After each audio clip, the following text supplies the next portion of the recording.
If you don't plan your succession, it's a big financial crime to your family.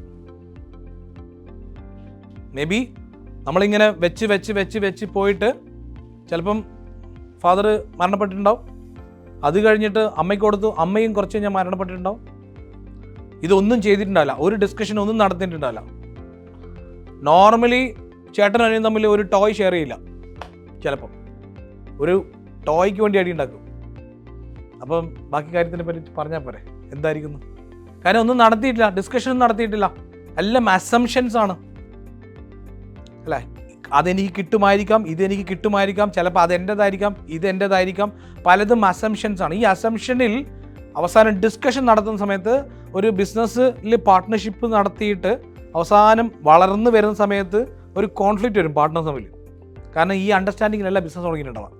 അത് സംസാരിക്കാൻ ഫ്ലറിഷായി വരുന്ന സമയത്ത് അപ്പോഴാണ് ഈ പാർട്ട്നേഴ്സ് തമ്മിൽ കോൺഫ്ലിക്റ്റ് സംഭവിക്കുക. അതേപോലെ തന്നെ കിട്ടും എന്ന് വിചാരിച്ച ഒരു സമയത്തായിരിക്കും ചിലപ്പം ഫാമിലി തമ്മിൽ ഈ ഒരു ഡിവിഡൻഡ് ഡിസ്ട്രിബ്യൂഷൻ നടക്കുന്നുണ്ടാവാം അല്ലേ.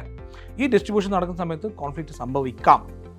ആ സംഭവിക്കുന്ന സമയത്ത് അതാണ് പറയുന്നത്, സക്സഷൻ പ്ലാൻ ചെയ്തിരുന്നെങ്കിൽ ഫാമിലി ഉണ്ടായേനെ, ഇല്ലെങ്കിൽ automatically dismantle. Fintaxman, the mentor your business needs.